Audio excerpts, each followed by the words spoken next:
What's up? And welcome to 5280 Film Room.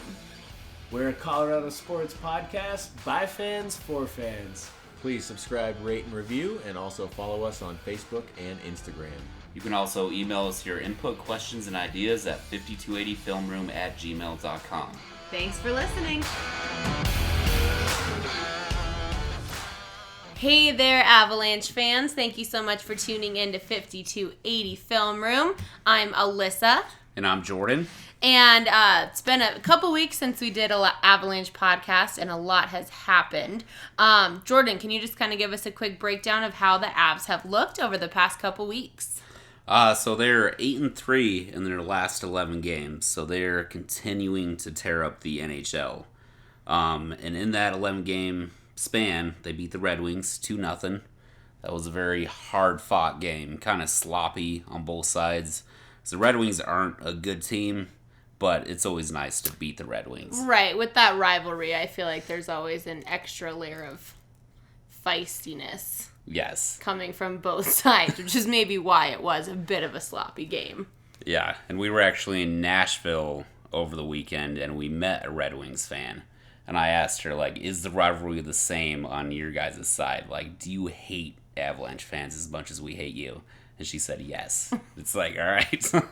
I'm glad it's equal on both sides, considering they're in different conferences now, too. Yeah, there's a lot of lopsided rivalries out there in all sports.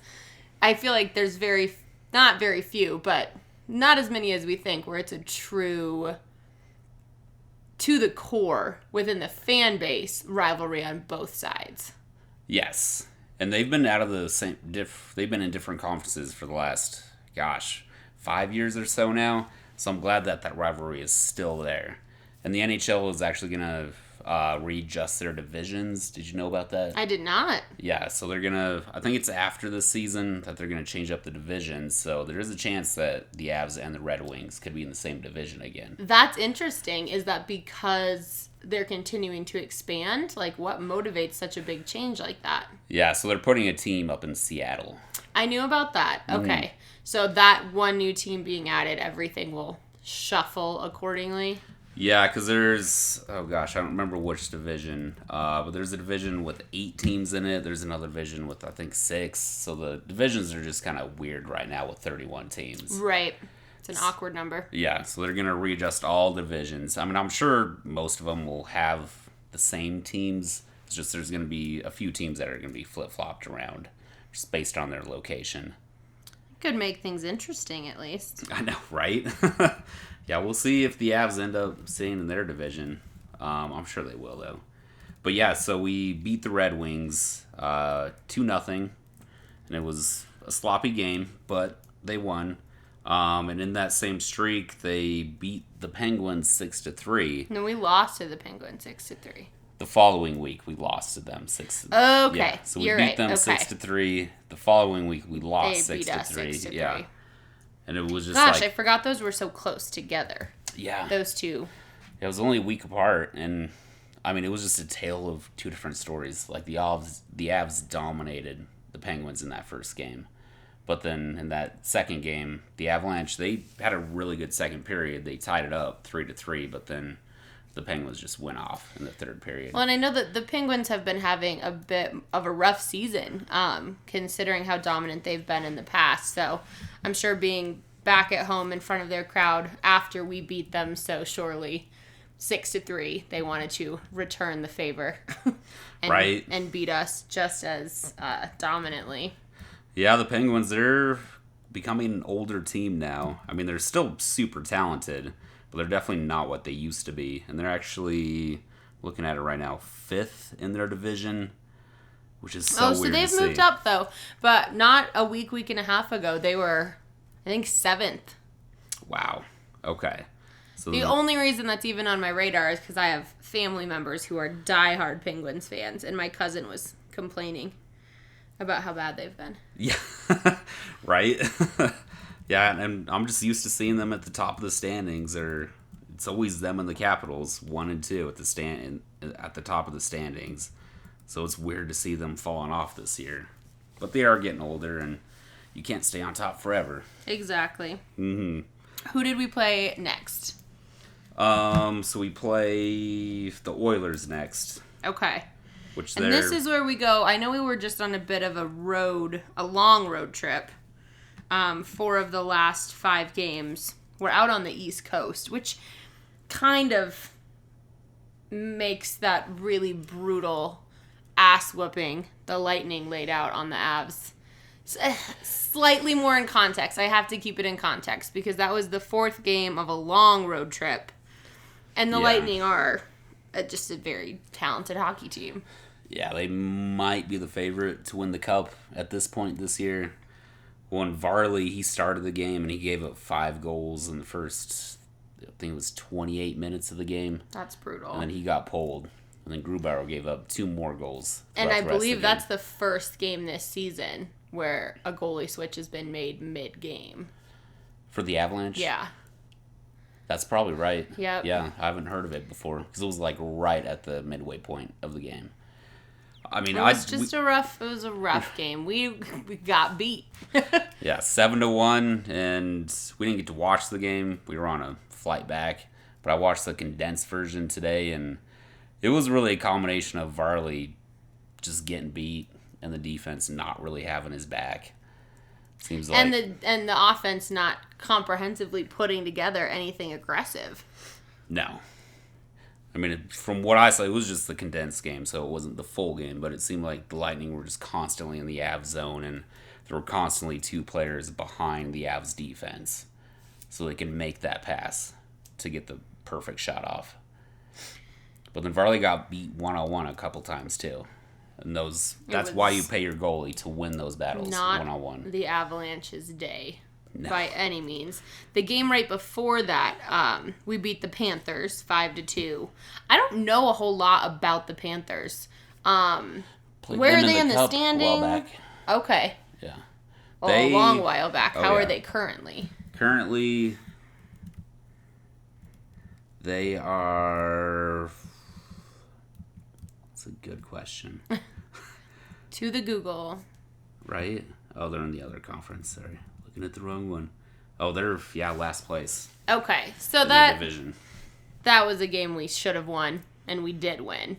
So maybe we went in a little too comfy into that really brutal matchup with the Lightning after beating the Panthers 5-2.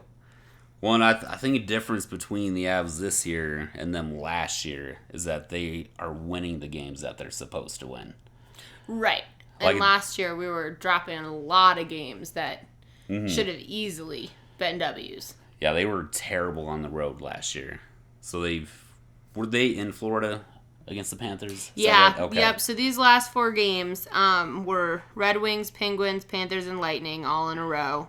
And we walked away 2-2 from that road trip.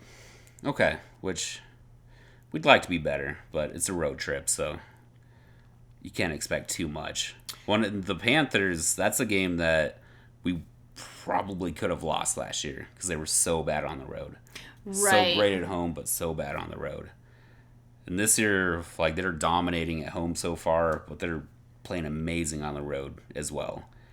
Which is definitely a huge change from last season. Exactly. And that's really the difference between them being an 8 seed last year to them potentially being, a 2 or 3 seed this year.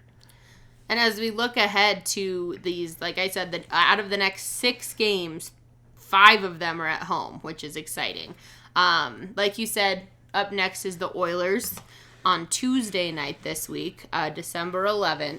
Yeah, and they've been surprisingly good. I mean, they're in 5th place in their division, and they have McDavid, who's could always take over a game. So that could be a tough one, but the Avs should beat the Oilers. So that'll be one quick one at home, and then we do go out on the road for that one away game of these next 6, and that's against the Blues on Friday of this week, the 14th. What do you think that matchup will be? Blues have been awful this year, so it should be an easy win. It's a road game, though, so you never know. But, yeah, that should be an easy win. And then back home for 4 games pretty consecutively, just back day on, day off. Saturday, December 15th, we play the Stars. Yeah, they're only 4 points behind us in the division. So that should be a good game, a hard-fought game. Started off really strong. They've kind of slumped a little bit lately, but should still be quite competitive. Yeah, they're a good team. So that's one of the games that scares me. Monday the 17th, we play the Islanders here at home. They've been pretty good. I mean, they're in the Eastern Conference, so I don't know a lot about them, but they're third in their division. They got 31 points. Okay. So they're like 8 points behind the Avs. But yeah, I don't know a lot about them. So that's one that could possibly trip us up if we're not prepared for them. Yeah. Especially, that's at home. Okay, yep, good. At home. And then another at home, Wednesday the 19th against the Canadiens. Yeah, they have been disappointing this year because they've been so dominant in the past. But they have Carey Price, who's always been one of the best goalies in the NHL. So when you have a player like that, who knows what could happen? He could throw a shutout and win the game 1-0.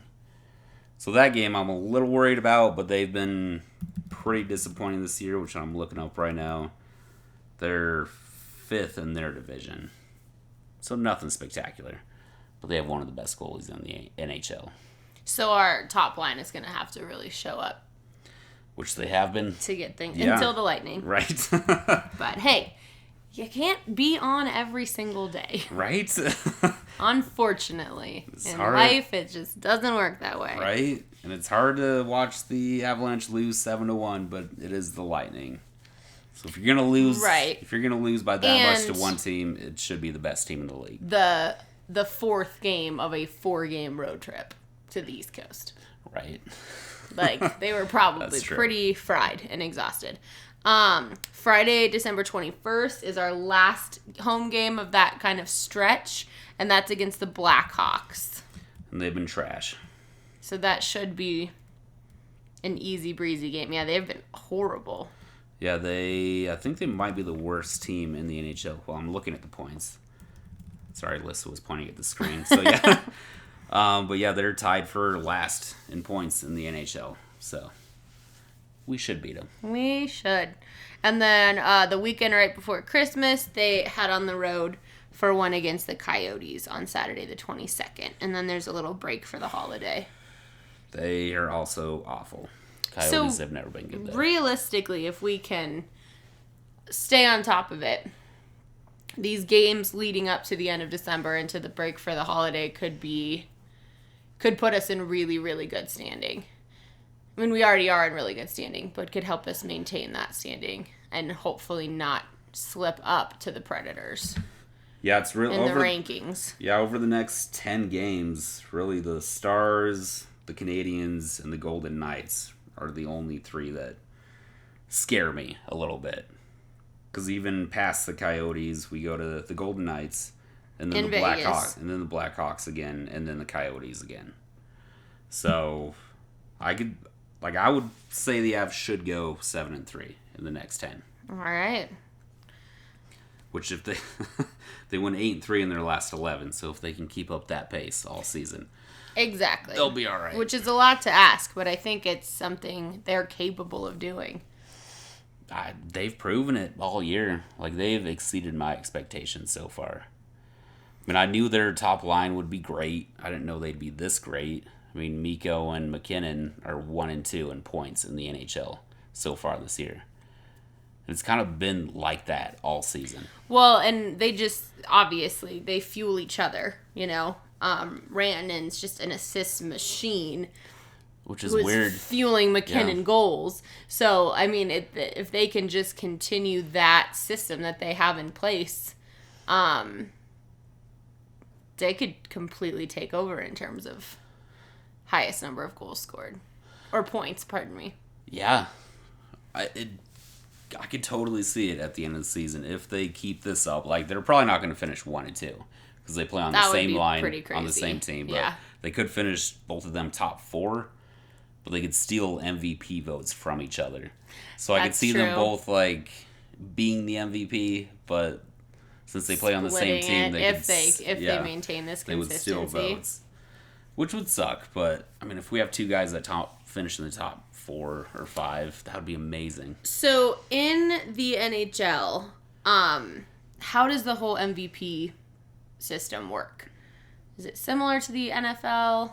Like, is it player votes? Is it a committee? It's a committee. NFL is like the press committee. Yeah, Is it similar? I'm pretty sure it's the same as all the 4 major sports. Okay. Where it's a group of, 200 to 300 sports writers in each city that votes on them. Okay. And since, like, you look at markets like LA or New York or Boston, they have more writers, so they get more votes. So you tend to see those major cities get the player, even though they're supposed to be non-biased, but... It's like the electoral college. Fascinatingly ineffective at times. Okay, so I was just curious because the NHL sometimes I find has like curveballs where they operate outside of kind of the normal major sports model. No, I know it is, like you said, the electoral college. I don't know if it's sports writers necessarily, but I do know that there's a certain group of people in each hockey city that votes on their MVP candidate. Okay. And it's, 200 to 300 people. And then once the candidates are determined, then do they then collectively vote for which of those candidates they think should win? Sorry. That's a good question. You're like, I was not prepared for you to ask me this. Because I think you put in, like at the end of the regular season, everybody puts in their vote. And then it's tallied. And then after the Stanley Cup, when they announce the winner, like they already know who won, whoever's counting the votes. But they present it as these are the top 3. Okay. So like whoever counts the votes knows as soon as the votes are inputted. But then they'll like go through the process of... So that's determined before the postseason begins? It's supposed to be. Yes, so they vote after the regular season. Okay. So then whatever happens and goes down in the postseason is not supposed to be a factor? No. Okay. Is there a separate postseason award? Yeah, so you got... Or like 10, probably. Yeah, the NHL has so many different trophies. It's kind of like baseball in that way. Yeah. To where you can have, like... I don't know what they call it, but, like...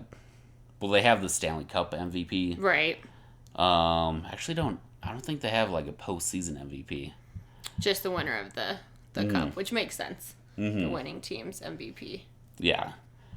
Because in the regular season, you have the best player in hockey and the MVP, which I think is kind of cool. No other sport does that. What's the difference? It's like McDavid, the last 2 or 3 seasons, he's won I forget what they call it, but the best player in hockey award. To where all the players vote on that, though. That's where the players vote on. Okay. So it's like, who is the best player that you've played against or played with? Is that the Hart? Oh no, the Hart Memorial Trophy is the most valuable player. Mm-hmm. And to be most valuable player, you pretty much a lot of awards. I just googled this. And to be MVP, you pretty much have to make the playoffs. And that's why McDavid hasn't won it the last couple of years. Okay. So he's been the best player. But if you don't make the playoffs, are you really that valuable to your team? Is it the one that's for the most gentlemanly player in the league? Is that what's considered the best player? The most gentlemanly? That's what it says. The Lady Byng Trophy. The most gentlemanly? That's literally the description on Google. Do you open doors for your teammates? Which just really makes me laugh because hockey's like a pretty non-polite activity. Right. To partake in. It's pretty brutal. I mean, I'm just impressed they always shake hands after every game. Okay, here's a better, less stupid description. The Hart Memorial Trophy is for the most valuable player. The Lady Byng Memorial Trophy is for the player who exhibited the best type of sportsmanship and gentlemanly conduct combined with a high standard of playing ability. Okay. And then there's a trophy for top goalie, rookie of the year, top point scorer, top defenseman, most valuable player in the Stanley Cup playoffs, qualities of perseverance and sportsmanship trophy, and like 10 more. Yeah, they have so many awards, which is cool. All right. The more you know. I clearly knew zero facts about hockey trophies before recording this. I probably should have Googled this in advance, but You knew that's the Stanley interesting. Cup. I knew the Stanley Cup, obviously. It's a little bit different. So as we look ahead, we are currently tied for first in our division, or in our conference, with 39 points, with the Nashville Predators. Ugh. And the only reason they're technically ahead of us is because they have 19 wins to our 17 wins. They're 19, 10, and 1, whereas we are 17, 8, and 5. But hockey's fascinating because it all just comes down to the final point total. Yeah. Thank goodness those points count in overtime, because otherwise we would be way down 17 this and list. 13. Yeah. And our point total would be 34, so I only drop a couple spots, but still. Yeah. Would not be great. So the Predators are definitely our biggest competition, but the Jets are right there with 38 points. The Stars with 35, Wild with 32, and then we see a big drop-off with the Blues at 24 and Blackhawks at 23. But if you look at those, there's 5 teams in our conference that are still very much in this. Yeah, and before the season, I looked into the Predators and the Jets quite a bit, just because I figured they would be the top 2 teams. I kind of thought the Jets would run away with the division, and the Preds and the Avs would be fighting for second. Okay. The fact that the Avs are pretty solid at second right now, and they've been better than the Jets as far as just overall play. I feel pretty confident in that. The Predators are scary, though. With their defense, I could see them pulling away in the division. But the Avs are right there, tied with them. And I think it's really the Avs just have to maintain the consistent level of play that they've been exhibiting. If they fall off, that's where we need to be afraid, because I don't see the Preds falling off. No. I don't see them losing momentum. And I don't see the Avalanche losing momentum, but it's also your home team. So, you have to be realistic about the fact that you see things through burgundy-colored glasses. Yeah, and part of what's put them in this spot is they've had two 6-game win streaks. Might be 2 5-game win streaks, but you can't expect that throughout the season. Right. So you got to minimize the losing streaks. So if you can go on, 3 or 4 5-game losing streak or winning streaks throughout a season, you're going to be fine. But we can't rely on that to happen throughout the season. That's a really good point. And with 30 games in, we're not even to the halfway point. No, we're a little over a third. Just a little, yeah. Still a lot of hockey to play. And that's what's insane to me, being that I'm primarily a football fan, and there are so few games in football. And then, secondly, a baseball fan, where you kind of lose track of the games because it's never ending. Hockey falls in this kind of middle ground where there's so many games. 82 games is a lot, and it's a long season. But the competitiveness is so much more comparable to football than baseball, that wrapping my head around playing 82 games of hockey is so crazy to me. Yeah. It's so physical. Baseball is an incredibly demanding sport in that you have to be really precise. You have to be really, really good at your specific job. It's but a it's very not athletically. Sport. Yeah. It's more skill-based. If you can do one thing extremely well, you can be make successful. it in baseball. It's not athletically taxing. No. The way a contact sport is. You have to be athletic, but in a different way. Exactly. Yeah. Whereas I feel like football being a contact sport and hockey being also a contact sport, but on ice, which makes it seem 20 times harder to me. Yeah, me and Gideon got in an argument a couple weeks ago about the most talented athletes in the world, and I said hockey players, because they're doing everything that NBA players, football players, baseball players are doing, except on ice. It's insane. It's that's another skill you have to throw into it. I'm not athletic, but I can run. Right.